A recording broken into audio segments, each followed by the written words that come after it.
अस्सलाम वालेकुम friends, welcome back to top smarties drama serials. यानी कि नेक्स्ट एपिसोड में हम देखेंगे कि उजाला की सब्र का पैमाना लबरेज हो चुका। वो हलीमा बाजी को फ़ोन करके अपनी हुला के लिए कह देती है कि अब मैं रिजवान से हुला लेना चाहती हूँ। दूसरी तरफ ज़ुहैब भी अब मुल्क से बाहर जा रहा है। ज़रबाब के माँ बाप किरण को मनाने आए तो किरण की माँ कहती है ज़रबाब आए और मेरी बेटी के पैरों में गिरे, फिर मैं अपनी बेटी को भेजूंगी, ऐसे कभी नहीं भेजूंगी। और इसके अलावा जायदाद का कुछ हिस्सा भी किरण के नाम करना होगा। फ्रेंड्स, ड्रामा सीरियल्स यानी कि नेक्स्ट मुकम्मल एपिसोड में हम देखेंगे कि ज़रबाब ने किरण को कुछ खर्चा भेजा है, जिसकी वजह से वो खुशी खुशी अपने बच्चों की शॉपिंग कर रही है, क्योंकि वो जानती है कि अब उसे घर वापस जाना है। ज़रबाब के माँ बाप किरण को मनाने आ जाते हैं, लेकिन अब उसकी माँ और ज़्यादा होशियारी से काम लेती है और उनसे पूछ देती है कि आप दोनों क्यों आए, ज़रबाब क्यों नहीं आया, आपके साथ ज़रबाब को भी आना चाहिए था। इस पर बाप बोल पड़ता है कोई बात नहीं, हम दोनों आ गए, हम भी तो घर के बड़े हैं, वो आना चाहता था लेकिन हमने कहा कि हम ही बात कर लेते हैं। इस पर किरण की माँ कहती नहीं, ऐसे तो अपनी बेटी को कभी नहीं भेजूंगी। ज़रबाब आएगा, मेरी बेटी के पैरों में गिरेगा, माफ़ी मांगेगा, फिर ही भेजूंगी, ये कोई लावारिस नहीं है। इसके अलावा आपको अपने घर में से और अपनी सारी जायदाद में से मेरी बेटी के नाम कुछ ना कुछ ज़रूर करना होगा। भाई आप लोगों का क्या पता, कल को फिर निकाल दें तो मेरी बेटी कहाँ जाएगी 2 बच्चों के साथ। इस पर माँ बाप जो हैं बहुत परेशान हो जाते हैं और वह बगैर किरण को लिए घर वापस चले जाते हैं। किरण बेवकूफ़ तो अपनी माँ की इन बातों से बहुत ही ज़्यादा खुश होती है और जल्दी से माँ के गले लग जाती है। ज़रबाब के माँ बाप घर जाके ज़रबाब को बताते हैं कि वो किरण को तब तक नहीं भेजेंगे जब तक घर का कुछ हिस्सा और जायदाद में से कुछ हिस्सा किरण के नाम ना लगा दिया जाए। इसके अलावा तुम्हें भी किरण के पैरों को छूकर माफ़ी मांगनी पड़ेगी। इस पर ज़रबाब को तो बहुत ज़्यादा गुस्सा आ जाता है, ऐसा कभी नहीं हो सकता, मैं इन दोनों मक्कार माँ बेटियों से ज़रूर निपट लूँगा, कम अज़ कम अपने बच्चे उस जहन्नुम में कभी नहीं छोड़ूंगा। वो माँ बाप को अब अपना हतमी फैसला सुना देता है कि बच्चे होने के बाद किरण को तलाक ही जाएगी, किरण अब इस घर में वापस कभी नहीं आ सकती, इसलिए कोई अब इस टॉपिक पर बात नहीं करेगा।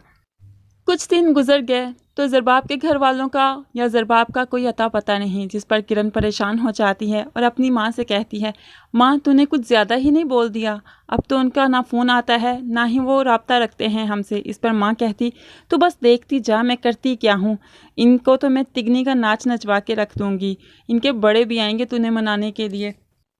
अब तो किरण से भी ना रहा गया, अपनी माँ से बोल पड़ती है कि जब मुझे तलाक मिल गई, मेरे बच्चे वो छीन लेगा तो मैं क्या करूँगी इस जायदाद का, मैं तो कहीं की नहीं रहूँगी। किरण को बहुत ज़्यादा गुस्सा आता है, डिप्रेशन के आलम में वो चीज़ें इधर उधर फेंकना शुरू कर देती है। माँ उसको संभालना चाहती है, आगे बढ़ती है तो किरण बेहोश होकर माँ की गोद में गिर जाती है।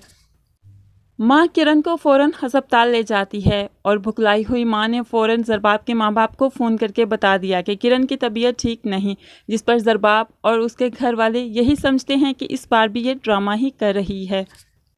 उजाला ने हर सितम बर्दाश्त किया, हर जुल्म सहा, लेकिन जब बात उसकी अपनी औलाद की आ गई तो उसे बर्दाश्त ना हुआ। वो कैसे अपने बच्चा ज़ाया कर दे, उसे किसी सूरत भी ये गवारा नहीं कि वो अपने बच्चे को मार दे। इसलिए वो हलीमा बाजी को फ़ोन कर देती है मैं रिजवान के साथ नहीं रहना चाहती, मैं इसे हुला लेना चाहती हूँ, बख्तियार भाई से बात करें कि वो मेरी हुला का बंदोबस्त करें। इसके अलावा मुझे किसी हॉस्टल में भी जगह लेकर दें, मुझे किसी हॉस्टल का बंदोबस्त करके दें। ये सब बातें रिजवान सुन रहा है, उसे बहुत ज़्यादा गुस्सा आ जाता है। अब वो उजाला पर बहुत तशद्दुद करेगा और हो सकता है इसी तशद्दुद की वजह से उसका बच्चा खुद ही ज़ाया हो जाए। अपने बच्चे को खोने के बाद उजाला बहुत ज़्यादा मजबूत हो जाएगी, इसलिए वो रिजवान पर केस करके उसको जेल में पकड़वा देगी और साथ ही हुला का केस भी कर देगी। ज़ुहैब जो कि उजाला की जुदाई बर्दाश्त नहीं कर सका, इस मुल्क में रहना ही नहीं चाहता, क्योंकि यहाँ पर उसकी बहुत सी यादें हैं जो कि उसको यहाँ पर रहने नहीं देती। इसके अलावा इसके घर वालों का रवैया भी इसके लिए नाकाबिले बर्दाश्त है। वो घर से जाने लगता है कि माँ जो है वो बेहोश होकर गिर जाती है, मत जाओ ज़ुहैब मत जाओ। ज़ुहैब जब देखता है कि उसकी माँ बेहोश हो गई और उसकी माँ हो सकता है कि इस दुनिया से भी रुखसत हो जाए, इसी डर से वो वापस जाने का इरादा कैंसिल कर देगा। फ्रेंड्स, आज का प्रोमो यहीं तक। नेक्स्ट प्रोमो के रिव्यूज़ के लिए मेरे चैनल को ज़रूर सब्सक्राइब कर लें ताकि आने वाली कोई भी वीडियो का नोटिफिकेशन आपसे कभी भी मिस ना हो। अल्लाह हाफिज़।